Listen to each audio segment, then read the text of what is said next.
So I'm joined today by Angharad Rees Williams. Did I pronounce that correctly? Yes, wonderful. Oh, good. Well, that's a good start. Brilliant. So you're business manager at ITV. Tell me a little bit about what that role entails, what you do. Well, I manage ITV's Wales and West commercial operation, based really here in Bristol. We've got an office in Cardiff as well.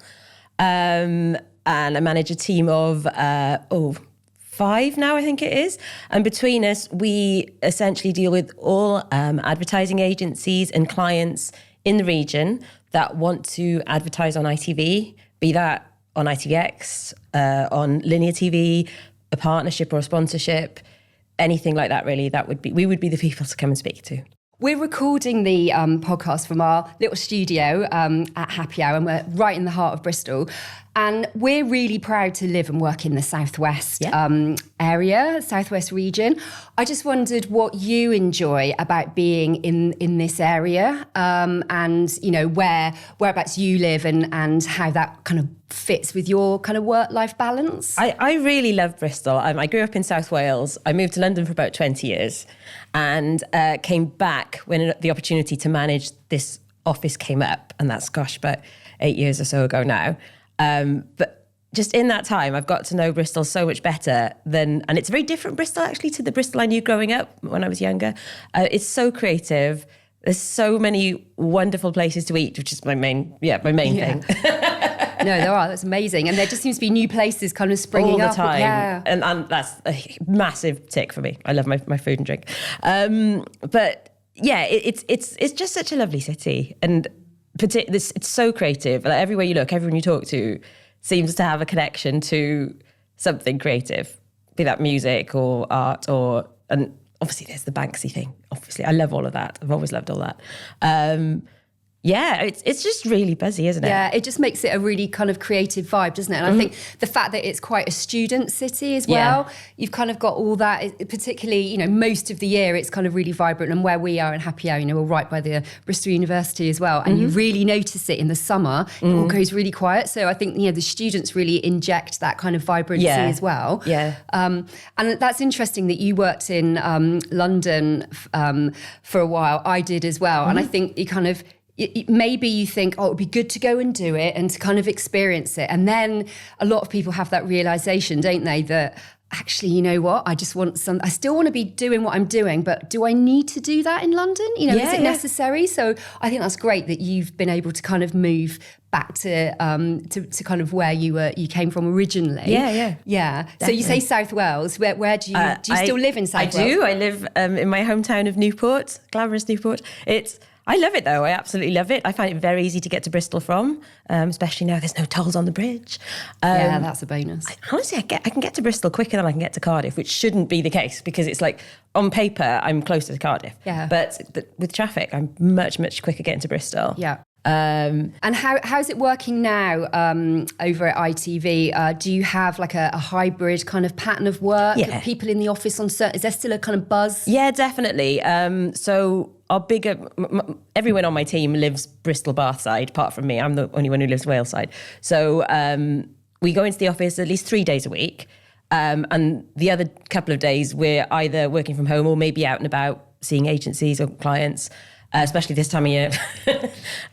So, yeah, and I do love having everyone together in the office. It's the best way. And we have fun when we're together. I think it's, most of our clients as well have still kept the hybrid kind of pattern. And I just think it really works. It just kind of benefits. It is. It's best of all worlds, isn't it? And we can have those days where we're going to be doing maybe a lot of admin-y type stuff or figures-focused stuff. And we can just be on your own in silence doing that. Because I don't get any of that stuff done when I'm in the office because you spend the whole time chatting, don't you? That's so true. Yeah. Tell me a little bit about your career background and kind of what you started. Because I know, a lot of us didn't originally think we were going to end up doing what we're doing now. No, absolutely not. In fact, we were just talking about London a minute ago. I didn't actually intend to go to London. I got there by accident. I was interviewed in Cardiff for a very junior role with S4C, the Welsh broadcaster. And because the interview was in S4C in Cardiff, and I hadn't really thought to ask where the job was based, I got the job, but the job was actually in London. And I didn't know that until I accepted it. Oh, gosh. So I thought, what am I going to do here for the next 6 months? Let's give it a go. And I left South Wales to go to London thinking I'll give it a try, and ended up there for about 20 years. Wow.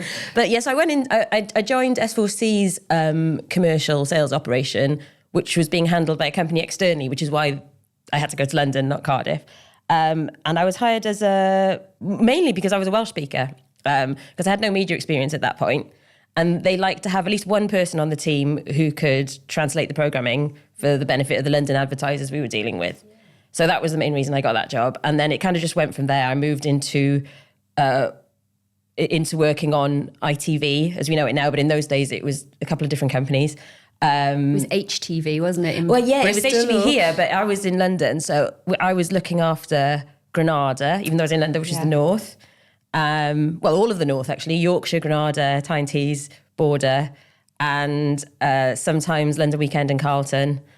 And I did that for a few years on the internal side, managing the airtime and understanding how it all fits together, because it really is a big, the ads coming together in all the breaks, it's a massive big jigsaw. And it's like a little trading team of moving everything around, making everything fit. So I went from there into my first external role with TV3 Ireland, which I believe is known as Virgin now in the Republic of Ireland. And I did that, we did that within ITV, but we did the UK sales for them. So that got me out of the office and seeing agencies and clients for the first time.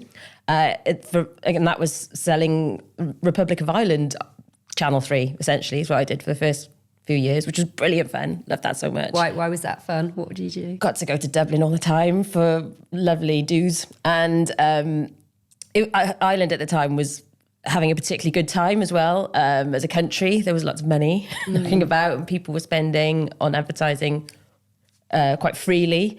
We got to go to some wonderful company away days. Nice. New York, amazing. Abu Dhabi. Yeah, those are the days. I know, that doesn't happen anymore, does it? No.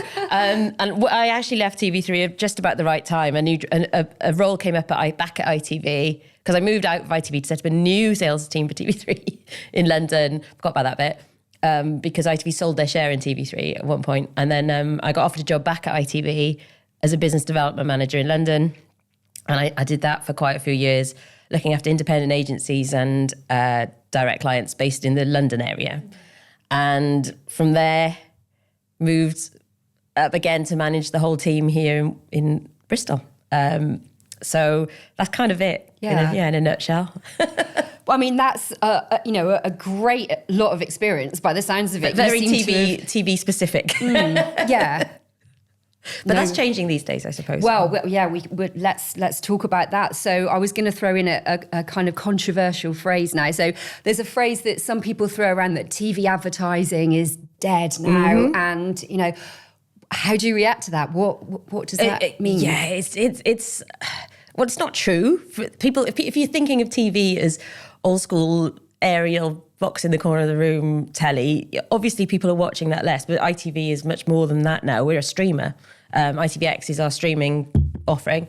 And we just think of it all as one. So when I talk about TV, I don't just mean linear TV. Yeah. I mean all of the streamers. It's all TV. It's all audiovisual, and that is far from dead, really. Even if you park ITV for a minute, it's everybody's watching programmes on TV, probably more so everywhere.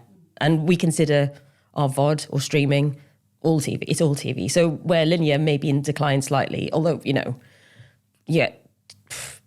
20% shares in Corrie and Emmerdale every night still on linear, which is crazy. And it's really interesting today. We're filming this just before Christmas, aren't we? And the John Lewis ad. Yes, I saw on the train on the way over. And the excitement that still kind of brings. Oh yeah, people look forward to that. So and if it's not good enough, people are disappointed. Yeah. Like I'm not sure it's as good as the one last year. And it's a talking point, isn't it? It's a real talking point at work and, in general as well. So I think the frisson that kind of brings, that kind of disproves the whole, TV advertising. Absolutely. Because that is still like the annual thing that everybody looks forward to. Exactly. And the Lidl and Aldi ads and all the others that kind of follow as well.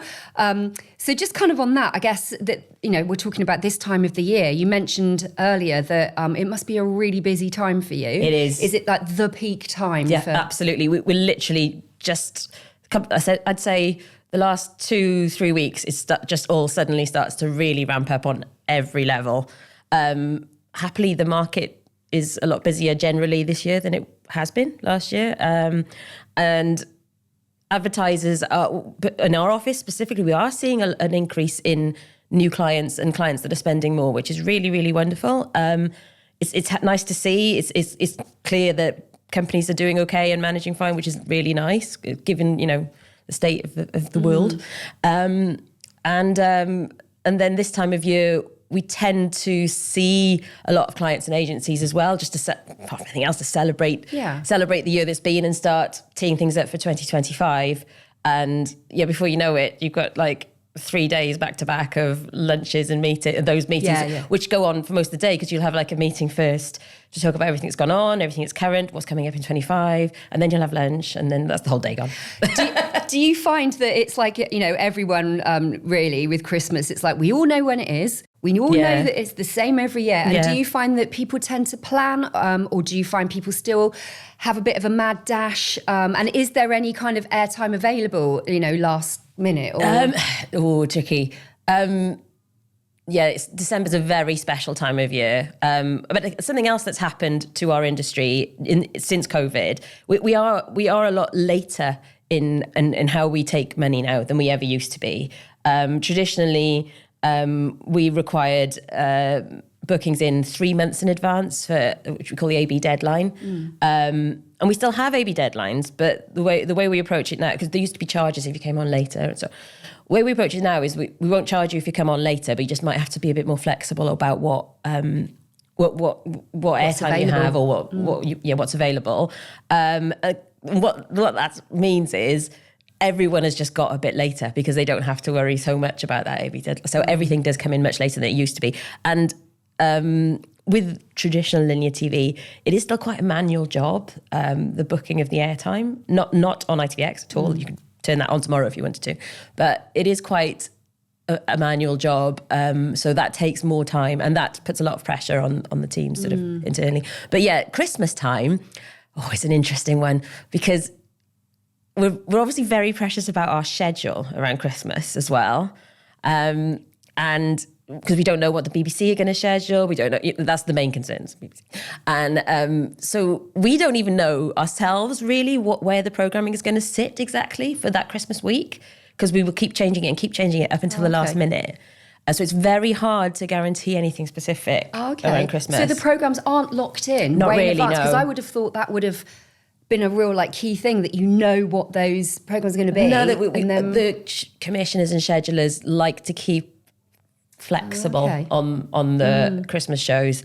There are exceptions. I mean, Corrie's going to be on Christmas Day and things like that. Yeah. But so there's this window where we get to see. Just knocked this one. That's okay. I think we get this window where we get to.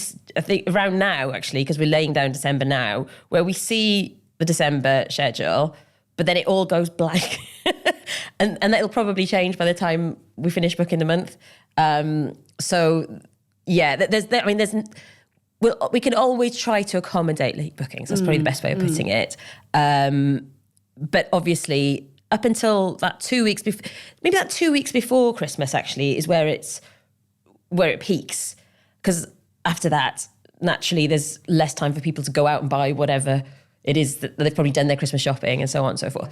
The post-Christmas period is quite interesting.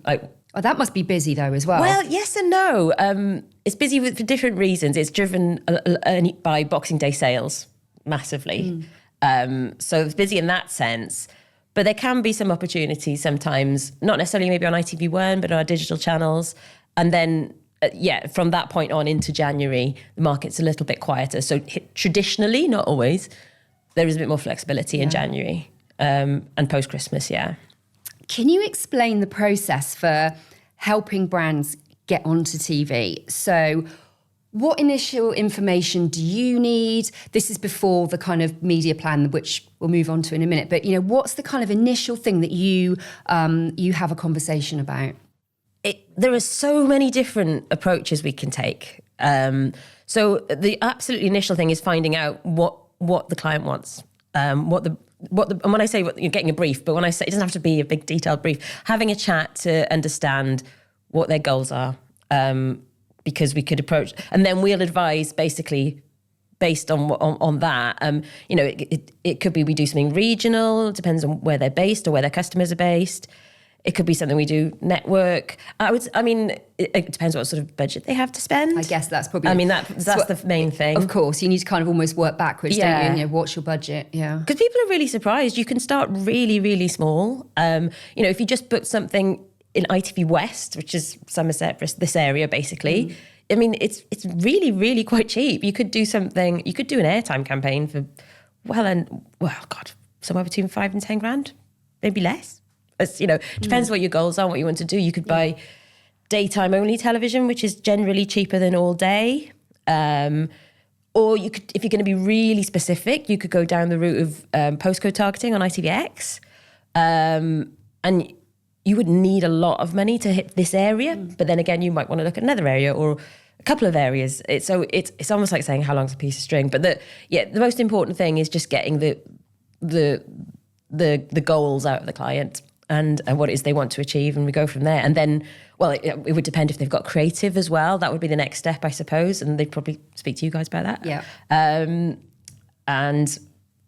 Just take it from there, really. It would depend what category they're in. Obviously, we've got lots of experience of working with lots of different clients in lots of different categories, so we can, give some case studies or some examples of what we've done with others, if that's helpful. I mean, they might want to do something completely different. You just don't know. So... I was going to ask, the whole idea of a media plan, I guess it's kind of what you're saying there. It starts with the conversation, finding out their goals, finding out budget, timelines, all that kind of stuff. And then how do you actually, you mentioned earlier about like a jigsaw of things. And I imagine that's kind of what it is. You're working back from an air date and then you're thinking about all those options, like you've just said, of is it daytime, is it evening, when is the best time, for them to actually... be on air. Is there a science behind it, or is it kind of different to each kind of brand and creative, really? It is the conversation and the initial conversation, the approach is different every time. But there is science behind it in terms of the numbers that come out and the results you get. I suppose there's science in that sense, and we've got loads of measurement options these days we never used to have to try and understand how effective the campaign's been. And some of those we can do without a charge as well, which is really nice. We've got a whole team nowadays called Ad Labs within ITV, and a product called GeoX, which is where we effectively try to prove the regional campaign or the regional test has worked really, really well by marrying the client's data with the performance on TV. And that's really, really popular.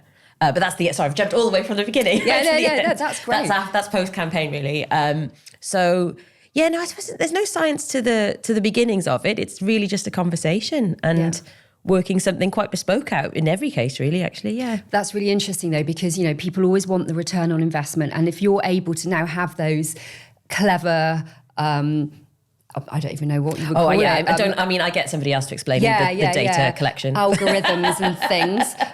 But that's great, isn't it? You've got actual facts that that how it's worked. And you hope the client will see that themselves as well from sales or whatever it is they're trying to do. We've got a dedicated team of people just working on that now, which has only happened in the last few years at ITV. So that's great. Yeah. So how does VOD differ from linear? Just explain that to me. So linear is traditional, old school telly, scheduled. You sit down at 7:00 to watch Emmerdale Coronation Street, and your advert appears in the centre break. That's linear TV, and you can have a campaign of spots like that just on linear TV. VOD is we sell it on ITVX, which is our streaming service. I guess the biggest difference is it's not scheduled. It's your ad will appear when your target audience that you bought is watching the programme that they want to watch. Time they want to watch it. It's a lot more targeted. I suppose that's the biggest thing as well. You can choose to target some very specific groups on VOD, way more than you can on linear. Certain households, certain individuals. where they live. You can be very, very, very, you can almost be too targeted. You get too targeted, you won't have many viewers. But God, that's amazing though, isn't it? That can happen now. Yes. Also, I think when we've spoken before, you mentioned that there are kind of lots of other kind of things that ITV can do. So to help place ads and kind of, get the best return on it. One of them you mentioned was that sometimes you can get the storylines of of programs. And how does that work? Yeah, so again, depending on what it is, if we know there's a storyline coming up in one of the soaps, say, and that's probably the easiest one to do because the soaps continually have new storylines coming up. Although we have to remember these are shot in advance, quite in advance of going to air, so we need to know in advance. But we've worked in the past with like the British Heart Foundation, people like that, when there's been a storyline coming up about a character having a heart attack. The people, the studios guys aren't dictated by anything. We can't tell them to put anything in, obviously. Yeah. But if it just so happens they have a breast cancer storyline or something like that coming up, then we can try and find out when that's happening. And if there's a charity or whatever that are particularly interested in being around that storyline, then that's something we can look into, definitely. It's funny, that just reminded me of a product that somebody was talking about just yesterday that we have available to us on ITVX rather than linear, but it essentially captures moments across the entire schedule that could be relevant. So say you wanted to capture moments where there's food or moments where there's people in a pub or moments, we can target that across ITV's entire library on X, if you see what I mean. So you could have a schedule of spots on ITV, they're not a schedule of spots on ITVX, but you could have your impacts and impressions on ITVX all delivered in the content environment that you've chosen.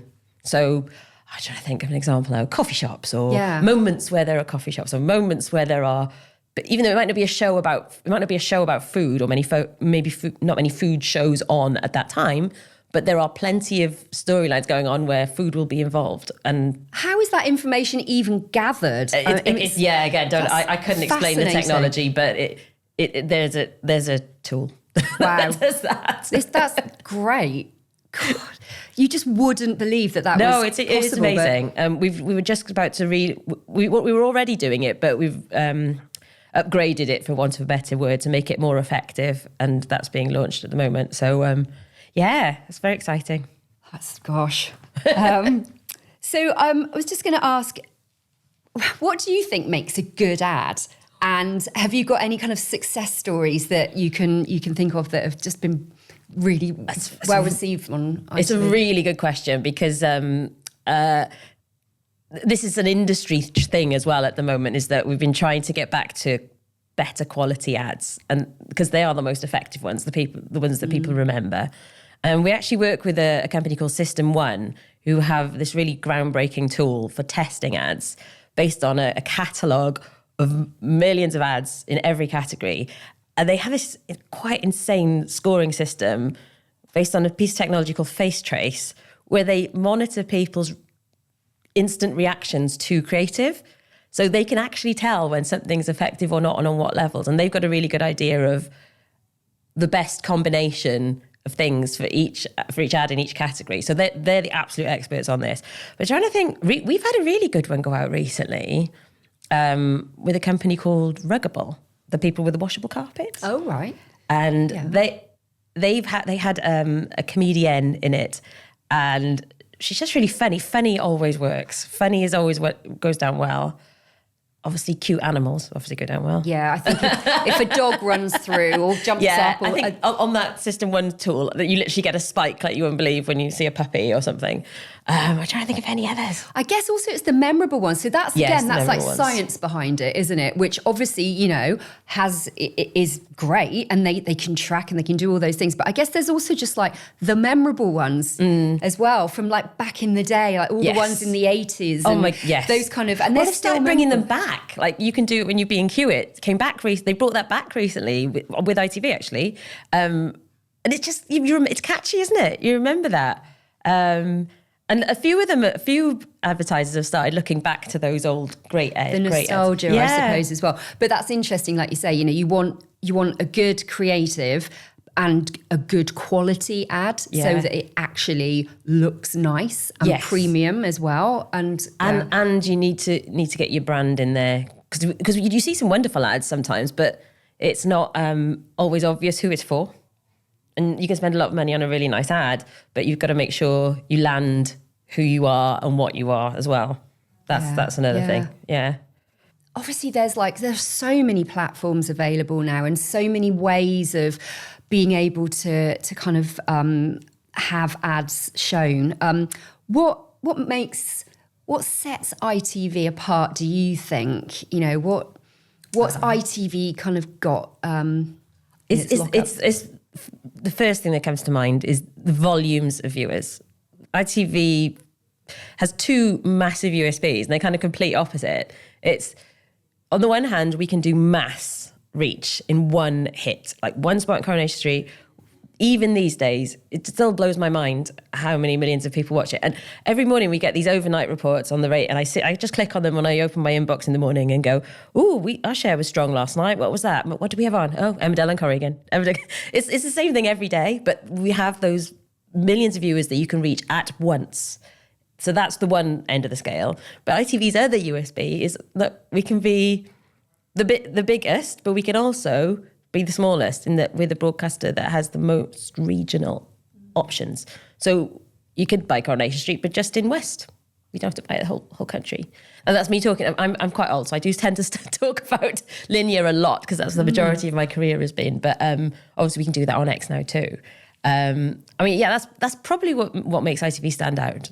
The huge volumes and the viewers, and the impact that has when you have a big group of people watching something live at once, be that sport or soaps, or because sport's the other one. Millions of people will gather together to watch England in the football, and those are incredible moments if you can, for the right brand as well.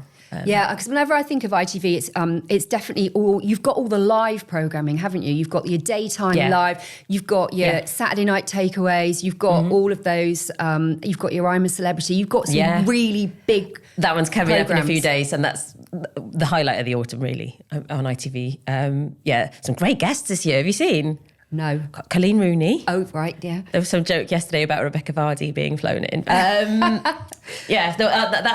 be huge. But that's like you say, it's like people tend to watch those at the same time. At that, yes. You've got to see it live. You got to see it live. Those moments where it's never going to be a catch up. If you catch up tomorrow, you're already a day out, and there's going to be another episode. So exactly. So it's really interesting that ITV have definitely really solidly cornered the market in that family viewing, people around the telly, more than probably one person in the room. You would say, oh, come and watch it now, and I'd get the kids in to watch that because they love I'm a Celebrity. Yeah, it really brings a big group together. I'm a Celebrity, I think. Yeah, like the teenagers and like everyone, and then even Love Island, to be honest, just a slightly different audience, but again, because it's on every day, although a lot of people watch that live on ITVX, funnily enough, again, because of the age group of the audience, really, probably more than anything, but you're not going to want to miss that, because you'll be a day behind and you won't know what they're talking about tomorrow. So, and Big Brother too.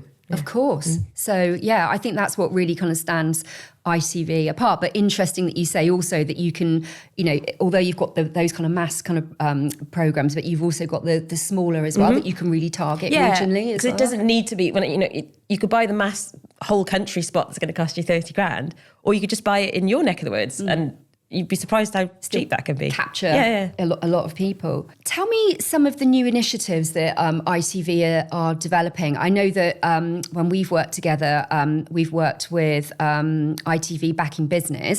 So tell me a little bit about that, and anything else that you've got in the pipeline. And Backing Business is our scheme to help new or lapsed advertisers onto TV. And we essentially match fund whatever budget they have to make that first campaign go further.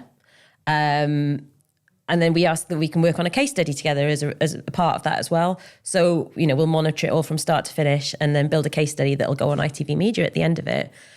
We've had huge success with that. plenty of repeat clients come back after they've done that initial first campaign.